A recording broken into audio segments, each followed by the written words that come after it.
Hello friends, आज हम देखने वाले हैं unit 1 DC circuits series combination of resistance. Series combination मतलब क्या? एक रेजिस्टेंस को एक के बाद एक ज्वाइन करना। मतलब एक सर्किट हमने ले लिया है, उसको एक के बाद एक रेजिस्टेंस ज्वाइन कर दिया है। इसके R1, R2, R3 तीन रेजिस्टेंस हमने एक सर्किट को ज्वाइन किए हैं, तो इसे हम बैटरी से कनेक्ट कर दिया है। तो इस बैटरी को कनेक्ट करने की वजह से क्या होगा, इसमें आई करंट फ्लो होना चालू हो जाएगा। बराबर समझो, अगर है सपोज एक करंट अगर 2 एम्पियर का है, तो फर्स्ट इंस्टेंस में से भी 2 एम्पियर करंट ही बाहर फ्लो होने वाला है।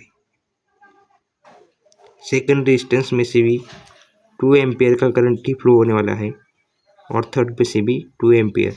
मतलब सेम करंट हमको वापस आता हुआ दिख रहा है। तो हम एक पॉइंट लिख लेते हैं यहाँ पर, current passes in each resistance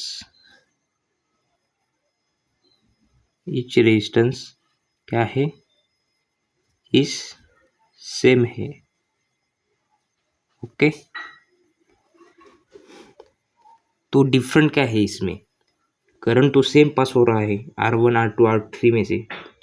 तो इसमें डिफरेंट चीज़ ये है कि हमने अगर इसे वोल्ट मीटर, सपोज हमने इसे वोल्ट मीटर ज्वाइन किया है V1, तो इसकी रीडिंग क्या आ रही है V1। मतलब है करंट इसमें सेम फ्लो हो रहा है, पर समझो अगर है बैटरी अगर 10 वोल्ट की है, तो V1 में से कुछ V1 रीडिंग जा रहा है, सेकंड में से कुछ V2 रीडिंग जा रहा है, थर्ड में से कुछ V3 रीडिंग जा रहा है।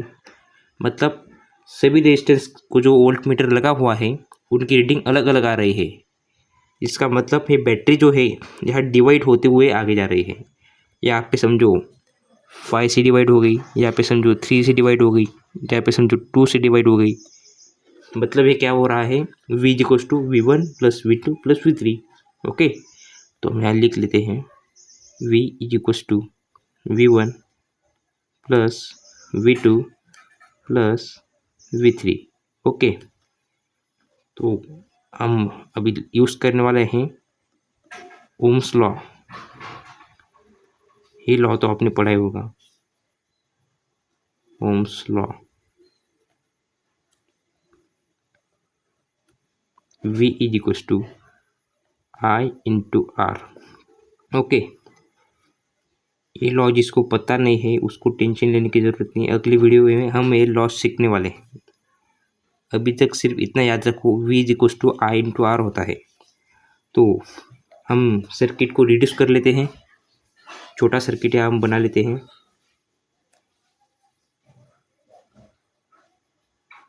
यहाँ हमने लगा दी बैटरी, ये पॉजिटिव नेगेटिव, इस सभी रेजिस्टेंस को हमने एक साथ जोड़ दिया है। मतलब टोटल रेजिस्टेंस हमने यहाँ ले लिया है R into equivalent. R equivalent हमने रेजिस्टेंस यहाँ ले लिया है। ओके, तो यहाँ से हम ले लेंगे V equals to I R. तो V यहाँ का क्या हो जाएगा, V equals to V1 plus V2 plus V3। तो V क्या हो जाएगा, I इंटू आर हमने क्या लिया है, R इक्विवेलेंट कर लिया है। यहाँ पे सब रेजिस्टेंस का एक ही R इक्विवेलेंट। ओके, तो V1 के लिए करंट जो यहाँ से पास हो रहा है, करंट तो सेम है, अभी हमने देखा था करंट पास इन इस रेजिस्टेंस इज सेम। तो I R1 में से जब पास होने वाला है तो हो जाएगा I इंटू R1।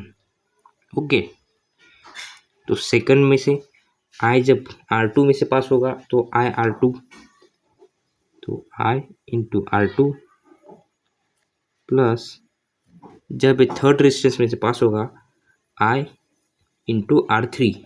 बराबर I R3।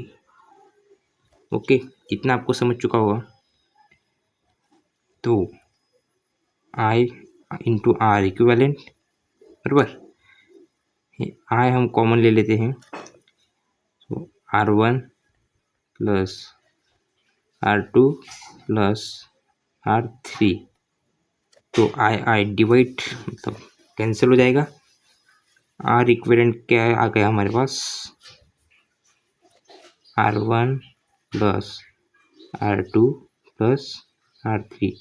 तो ये हमारा आ चुका है series combination of resistance. Okay, इन और किसके लिए, सीरीज कॉम्बिनेशन ऑफ रेजिस्टेंस।